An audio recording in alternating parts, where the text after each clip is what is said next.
Et voilà, c'est le plateau de l'invité sur Actu Matin. Parole donc aux enseignants ce matin. Il est en plateau Pierrot Akodianou. Bonjour.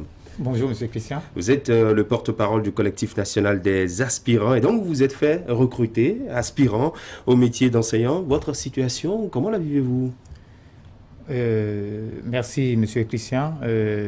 En tant qu'aspirant, nous avons été recrutés et parlant de la situation que nous vivons, elle est, en tout cas, je ne pourrais pas dire qu'elle est tellement reluisante, mais en tout cas, nous avons eu cette chance-là d'avoir des autorités qui nous écoutent de temps en temps pour savoir qu'est-ce qu'il faut corriger au fur et à mesure que des situations surviennent.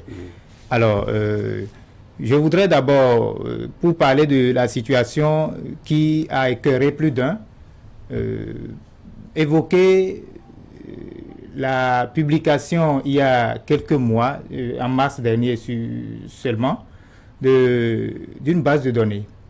D'une base de données qui ne comporte pas tous les noms des aspirants qui devaient y figurer. Étant donné que en 2019, en janvier, mai et août 2019, le gouvernement avait organisé des tests de recrutement d'aspirants. Voilà. À l'issue de ces tests, donc, des gens ont été admis, retenus dans la base de données. Et le travail a pris corps, vous voyez. Et subitement, en mars, on apprend qu'il y a une nouvelle base de données qui est publiée et qui ne comporte pas les noms de certains de vos collègues. Voilà, certains de nos collègues. Et nous avons mené des démarches pour savoir, pour comprendre ce qui s'est passé réellement. Nous avons écrit aux différentes autorités, nous avons saisi la presse, nous avons tout fait. Et c'est vrai, l'attente a été longue, mais finalement, ils nous ont écoutés. Ils nous ont écoutés et la base a été corrigée. Elle a été corrigée. Mais qu'est-ce qui était à la base de ce changement-là que vous avez observé et qui finalement a été corrigé? Oui, ce changement-là, vous voyez, au départ, quand on était recruté, on n'avait pas eu l'information selon laquelle ceux qui sont recrutés l'étaient sur la base d'un critère donné. On avait donc été recrutés comme ça. C'est quoi le critère? Le critère c'est après la publication de la base, de la liste, qui ne comportait pas les noms, qu'on apprend qu'il y a ceux dont les noms ne se retrouvent pas dans la base de données n'ont pas atteint le seuil de réussite. Vous voyez? Pourquoi les avoir alors inscrits sur la base de données s'ils n'avaient pas atteint le seuil de réussite? Voilà, c'est là la question que nous n'avons pas compris et nous avons cherché à comprendre en menant beaucoup de démarches. Nous avons en son temps écrit au ministère pour comprendre. Ils nous ont reçus et c'est l'argument qui nous avait servi. Nous avons écrit au CNE également. Nous avons écrit au président de la Cour constitutionnelle, en tout cas, pour que toutes les parties, d'accord, puissent s'imprégner du dossier et nous donner satisfaction. Ont-ils été réhabilités plus tard, enfin après vos démarches? Tout à fait. Après nos démarches, nous avons été restaurés. Mais il y a encore des collègues qui, jusque-là, n'ont pas été réintégrés effectivement. Ah, dites-nous, l'aspirant, c'est quoi un aspirant? Alors, un aspirant, c'est celui-là qui a un diplôme de l'enseignement, en tout cas qualifié pour enseigner, et qui, sur la base donc d'un test organisé à cet effet, devient aspirant quand il réussit à ce test. Voilà, c'est ça l'aspirant. Et il fait partie des enseignants. C'est une catégorie donc d'enseignants recrutés par l'État. Qu'est-ce qui diffère l'enseignant aspirant de l'enseignant ordinaire, des autres enseignants? Oui, l'enseignant aspirant est un jeune frais émoulu, d'accord, en tout cas de la formation universitaire ou en tout cas qui a suivi une formation professionnelle vous voyez, et qui aspire au métier, qui n'est pas encore enseignant, mais qui est en train de faire ses premiers pas dans l'enseignement. Vous enseignez tout, quand même. Nous vous n'êtes pas enseignant. Voilà, voilà. C'est là que la dénomination aspirant, en tout cas, est un problème. Cette dénomination-là pose problème, effectivement. Pour vous? Oui, pour nous et pour même, il y a eu même des situations qui sont survenues à cause de la dénomination aspirant. Et les autorités ont dû changer en disant, bon, au lieu de dire aspirant, il faut alors désigner cette catégorie-là par préinséré. Préinséré. Donc vous êtes désormais maintenant, on va vous appeler des préinsérés dans préinsérés au métier d'enseignant. Oui. Oui, et quand prévoit-on vous insérer réellement, définitivement? Bon, ils ont leur programme. C'est un programme. C'est un programme et on attend de voir si peut-être au bout de quelques années, on aurait atteint, d'accord, le niveau. C'est pour combien d'années vous avez recruté? Bon, en tout cas, le contrat qu'on a signé, c'est pour juste 9 mois. Et le contrat a pris fin déjà en juin dernier, le 30 juin dernier. Donc ça veut dire que là, vous êtes au chômage? Là, nous sommes déjà au chômage. Nous sommes déjà au chômage, M. André. Oui. Alors, vous êtes au chômage, ça veut dire que vous avez passé un bout de temps dans les écoles, apparemment. Comment a été la collaboration avec ceux-là qui étaient là avant vous? Oui, avec ceux-là qui étaient là avant nous, la collaboration, elle a été conviviale, elle a été parfaite, parce que ils ont reconnu que nous sommes également aspirants et nous faisons le même travail qu'eux. Les tâches sont les mêmes et il n'y a pas de discrimination à ce niveau. Aujourd'hui, vous êtes combien au total sur le plan national? Aujourd'hui, nous faisons 15 875 aspirants. Nous faisons 15 875 aspirants au total. Voilà. Avec les compétences de chacun, racontez-nous un peu votre première expérience en situation de classe. Mon expérience en situation de classe, ça n'a pas été... Vous êtes professeur de français. En tant qu'aspirant, bien évidemment. En tant qu'aspirant, bien évidemment. Si vous voulez pré-insérer. Voilà.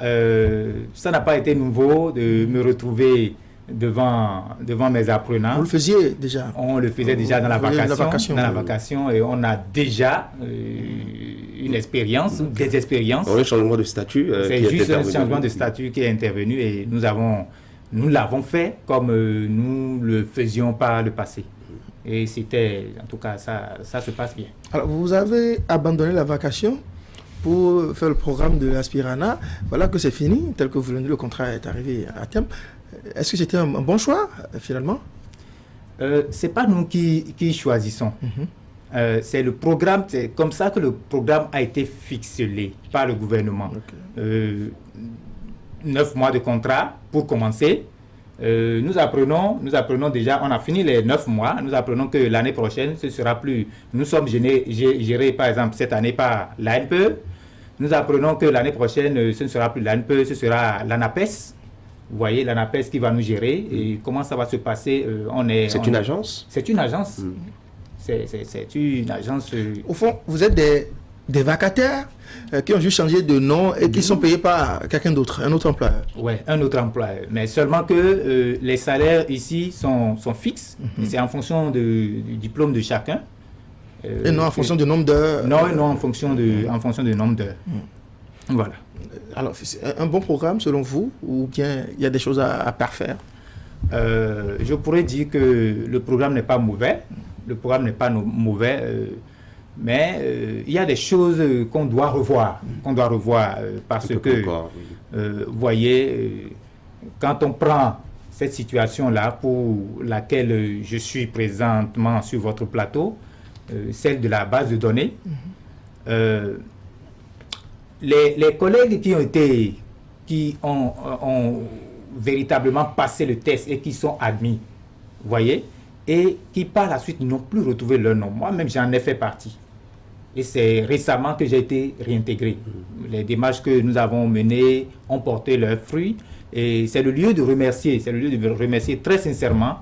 Je commence d'abord par le chef de l'État, parce que quand nous avons commencé par mener les démarches et tout, nous n'avons pas vite eu gain de cause, mais nous avons vite saisi, on a pris les taureaux par les cornes, le taureau par les cornes du moins, en saisissant le chef de l'État qui nous a écoutés, et je remercie ce sens d'écoute du chef de l'État principalement. Et ensuite le ministre de l'enseignement secondaire technique de la formation professionnelle, le professeur Marion Kakbo, et son DAC, M. Marcelin Ouanou, qui eux aussi ont eu la volonté manifeste de nous rétablir. Ça, c'est à féliciter, ça prouve que le gouvernement est à l'écoute vraiment de la population, notamment des aspirants que nous sommes, et qui sommes le fruit des réformes entreprises par son Excellence Patrice Talon. En dehors de cela, je voudrais dire que après ces remerciements, je voudrais quand même porter quelques doléances. Vous avez peur de dire ce qui ne va pas avec vous, les problèmes que vous avez rencontrés?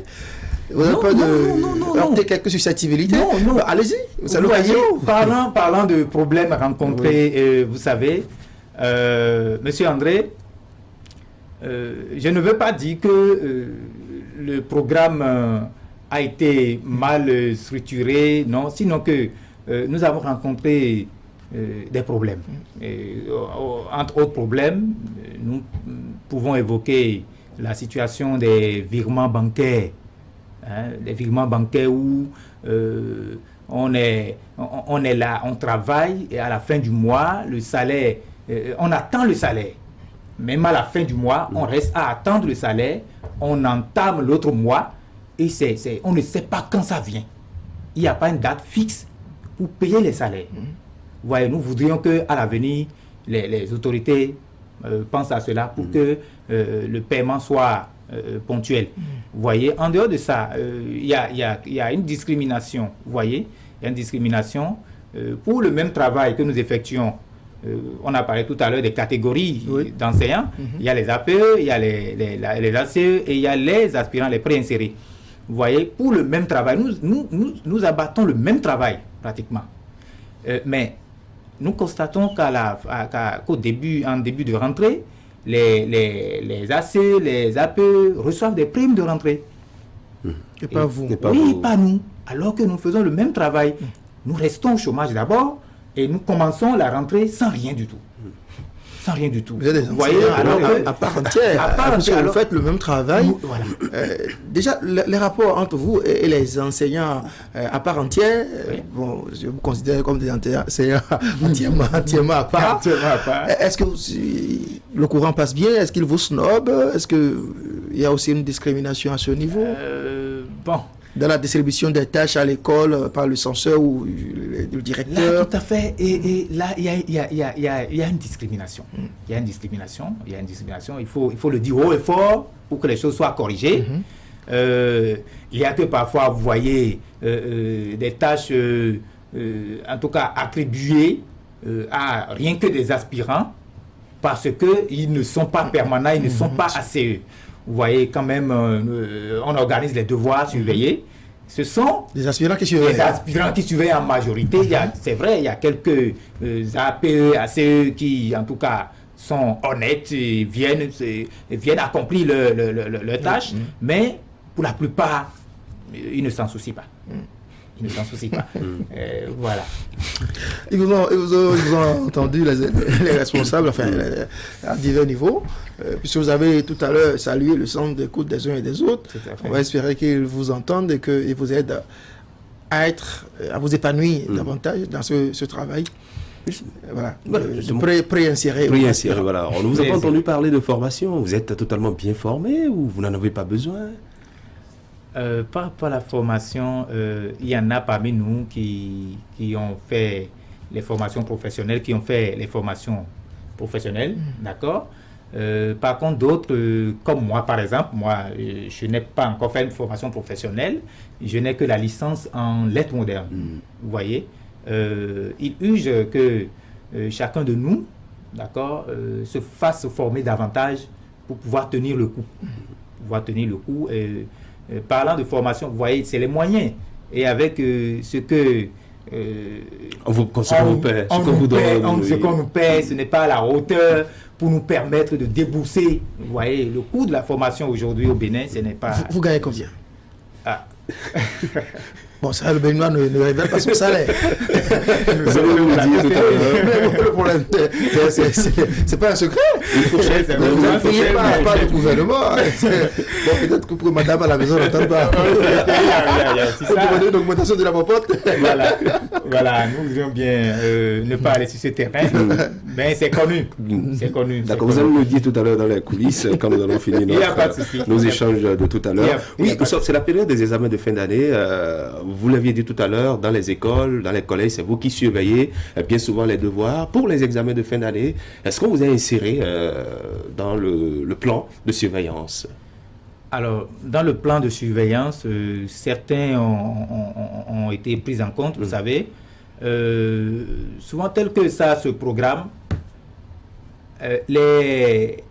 on ne programme pas, à moins qu'il y ait des défaillances au niveau de la programmation, on ne programme pas le même enseignant pour les différentes tâches. Il y a la surveillance, il y a la correction.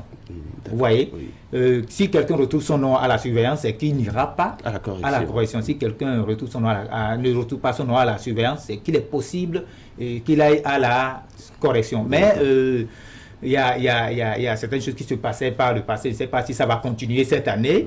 Les aspirants, en tout cas, on était vacataires. Il y avait quelque peu une discrimination aussi à ce niveau-là, où on priorisait certaines personnes. En tout cas, c'était sur fond de, je ne sais pas, de clientélisme et tout. Ça arrivait que des gens qui sont quand même qualifiés pour aller corriger un examen ne se retrouvent pas sur la liste de correction. Et ça frustre beaucoup. D'accord. En tout cas, nous vous souhaitons beaucoup de courage. Vous avez quelque chose à ajouter, André? Courage. La petite dernière. Non. Il ne veut pas répondre à la question. Il y a quelques doléances, quelques doléances à formuler. Au vu de tout ce que nous venons de dire, je voudrais, à l'endroit de nos autorités, formuler les doléances ci-après. En tant que porte-parole du collectif national des aspirants du Bénin, je voudrais quand même demander aux autorités de bien vouloir intégrer ou réintégrer, je vais dire, parce qu'il y a des collègues qui attendent encore d'être... Ils sont nombreux? Ils sont pas peu. Mais c'est déjà en cours, la base de données a été réactualisée, mais ce n'est pas encore totalement fait. Il y a certains collègues qui n'ont pas encore retrouvé leur nom, et l'autorité déjà, le 2 juillet dernier, le DAC nous a invités sur l'ordre du ministre. On y est allé et on a échangé pour lui prouver, montrer que la base a été effectivement réactualisée, et nous lui avons effectivement notifié qu'il y a des collègues qui n'ont pas encore fait l'objet de réintégration. Et à cet effet, il a demandé à ce que nous puissions aller recenser tous ces collègues-là pour qu'ils soient réintégrés. Et vous l'avez déjà fait? Oui, les listes ont été déjà établies. Nous sommes en train de faire les compilations et d'ici vendredi, on va transmettre la liste à l'autorité. L'autre doléance, c'est la reconduction. La reconduction de tous ceux qui ont travaillé cette année, d'accord, parce qu'il y a un test qui a été organisé récemment pour compléter à la base qui est déjà là, parce qu'il y a encore le déficit. Il n'y a pas une tacite de reconduction du contrat? Il n'y a pas une tacite de reconduction du contrat pour l'instant, mais ceux qui ont travaillé sur le terrain n'étaient pas le nombre, ne faisaient pas le nombre qu'il fallait. Donc ils sont... il y a encore, d'accord, un effectif à compléter pour que il n'y ait pas manque sur le terrain. Bon maillage, vous voyez? Donc, il faut qu'on reconduise ceux qui ont travaillé sur le terrain, d'accord, avant de penser à ceux qui ont passé nouvellement le test de recrutement pour l'aspirana.